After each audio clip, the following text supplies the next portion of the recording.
श्रीमद् भगवद गीता के 10वें अध्याय का महात्म्य। भगवान शिव कहते हैं, सुंदरी, अब तुम 10वें अध्याय के महात्म्य की परम पावन कथा सुनो, जो स्वर्ग रूपी दुर्ग में जाने के लिए सुंदर सोपान और प्रभाव की चरम सीमा है। काशीपुरी में धीर बुद्धि नाम से विख्यात एक ब्राह्मण था, जो मुझ में प्रिय नंदी के समान भक्ति रखता था। वह पावन कीर्ति के अर्जन में तत्पर रहने वाला, शांत चित्त और हिंसा, कठोरता एवं दुस्साहस से दूर रहने वाला था। जितेंद्रिय होने के कारण वह निवृत्ति मार्ग में ही स्थित रहता था। उसने वेद रूपी समुद्र का पार पा लिया था। वह संपूर्ण शास्त्रों के तात्पर्य का ज्ञाता था। उसका चित्त सदा मेरे ध्यान में संलग्न रहता था। वह मन को अंतरात्मा में लगाकर सदा आत्म तत्व का साक्षात्कार किया करता था। अतः जब वह चलने लगता, तब मैं प्रेमवश उसके पीछे दौड़ दौड़कर उसके हाथ का सहारा देता रहता था। यह देख मेरे पार्षद भंगीरटी ने पूछा, भगवन, इस प्रकार भला किसने आपका दर्शन किया होगा? इस महात्मा ने कौन सा तप, होम अथवा जप किया है कि स्वयं आप ही पद पद पर इसे हाथ का सहारा देते चलते हैं? भंगीरटी का यह प्रश्न सुनकर मैंने इस प्रकार उत्तर देना आरंभ किया।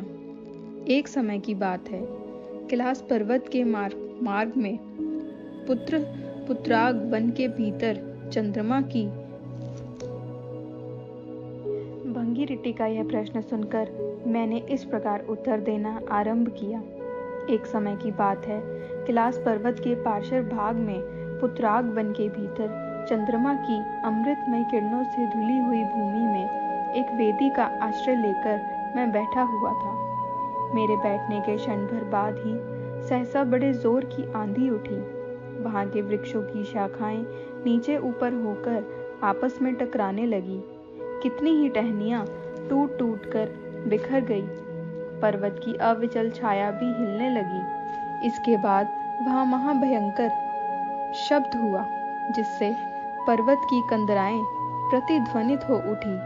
तदनंतर आकाश से कोई विशाल पक्षी उतरा, जिसकी कांति काले मेघ के समान थी। वह कज्जल की राशि, अंधकार के समूह अथवा पंख कटे हुए काले पर्वत सा जान पड़ता था।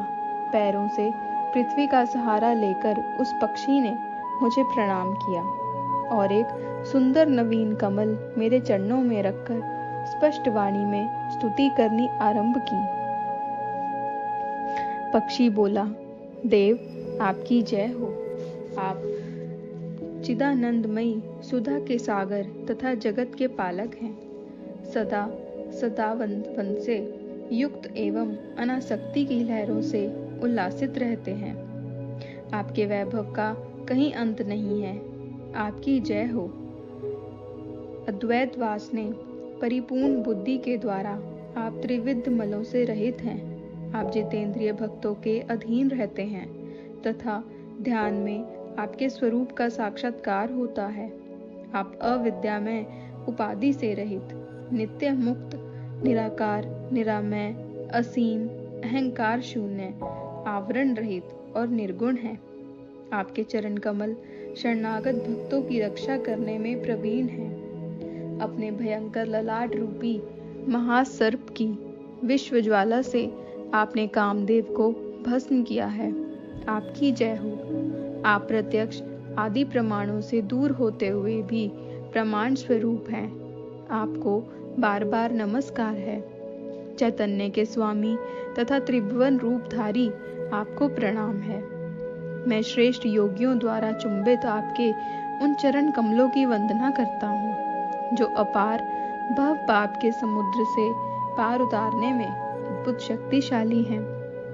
महादेव, साक्षात बृहस्पति भी आपकी स्तुति करने की धृष्टता नहीं कर सकते।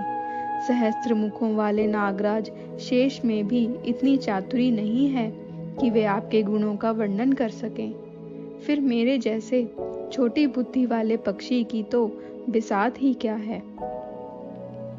उस पक्षी के द्वारा किए हुए स्तोत्र को सुनकर मैंने उससे पूछा, विहम, तुम कौन हो और कहाँ से आए हो? तुम्हारी आकृति तो हंस जैसी है, मगर रंग कोए का मिला है। तुम जिस प्रयोजन को लेकर यहाँ आए हो उसे बताओ। पक्षी बोला, देवेश, मुझे ब्रह्मा जी का हंस जानिए। धूर्जटे, जिस कर्म से मेरे शरीर में इस समय कालिमा आ गई है उसे सुनिए।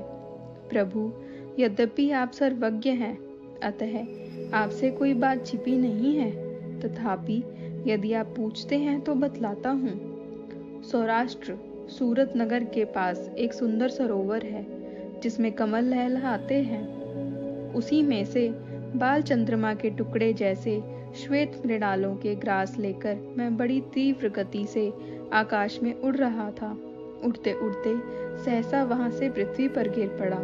जब होश में आया और अपने गिरने का कोई कारण न देख सका तो मन ही मन सोचने लगा, अहो, यह मुझ पर क्या आ पड़ा? आज मेरा पतन कैसे हो गया?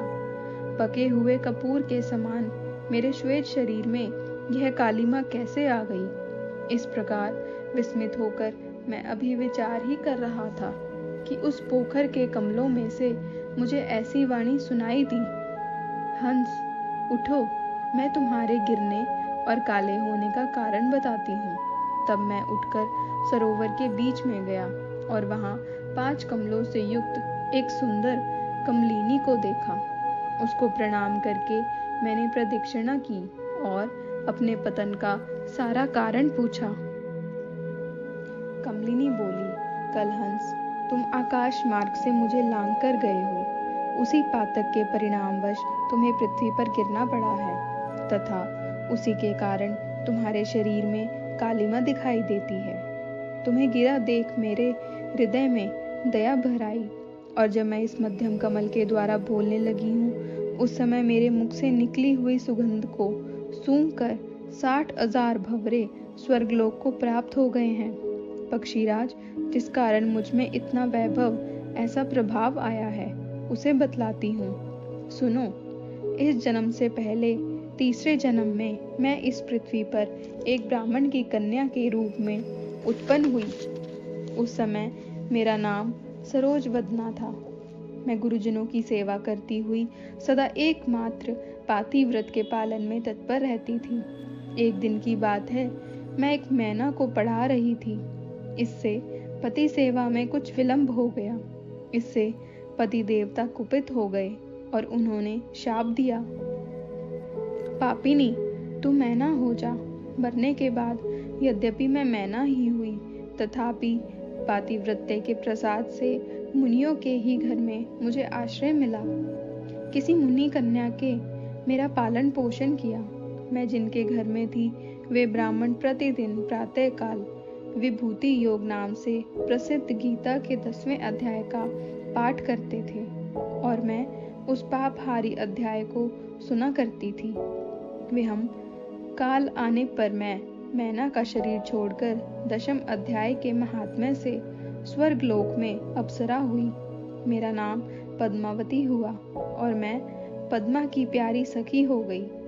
एक दिन मैं विमान से आकाश में विचर रही थी। उस समय सुंदर कमलों से सुशोभित इस रमणीय सरोवर पर मेरी दृष्टि पड़ी और इसमें उतरकर ज्यों ही मैंने जल क्रीड़ा आरंभ की, त्यों ही दुर्वासा मुनि आ धमके। उन्होंने वस्त्रहीन अवस्था में मुझे देख लिया। उनके भय से मैंने स्वयं ही एक कमलिनी का रूप धारण कर लिया। मेरे दोनों पैर 2 कमल हुए, दोनों हाथ भी 2 कमल हो गए और शेष अंगों के साथ मेरा मुख भी एक कमल हुआ। इस प्रकार मैं 5 कमलों से युक्त हुई। मुनिवर दुर्वासा ने मुझे देखा। उनके नेत्र क्रोधाग्नि से जल रहे थे। वे बोले, पापिनी, तू इसी रूप में 100 वर्षों तक पड़ी रह। यह शाप देकर वे क्षण भर में अंतर्ध्यान हो गए।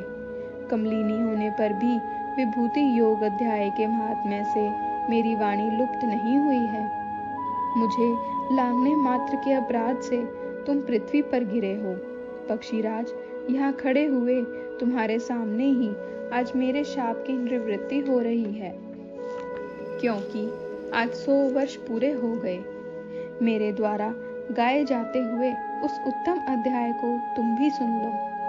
उसके श्रवण मात्र से तुम भी आज ही मुक्त हो जाओगे। यूं कहकर पद्मिनी ने स्पष्ट एवं सुंदर वाणी में 10वें अध्याय का पाठ किया और वह मुक्त हो गई। उसे सुनने के बाद उसी के दिए हुए इस उत्तम कमल को लाकर मैंने आपको अर्पण किया है।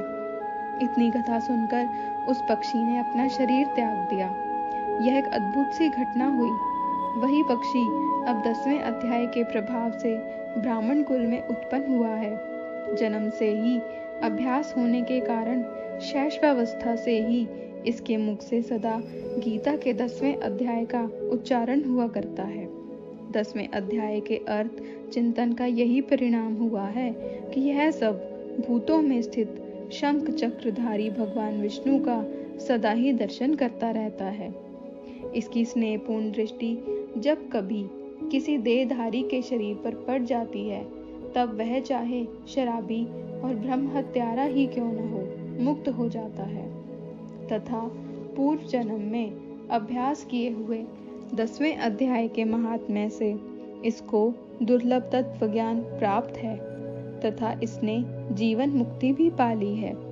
अतः जब यह रास्ता चलने लगता है तो मैं इसे हाथ का सहारा देता हूँ। भंगीरटे, यह सब 10वें अध्याय की ही महिमा है। पार्वती, इस प्रकार मैंने भंगीरटी के सामने जो पापनाशक कथा कही थी वही यहाँ तुमसे भी कही है।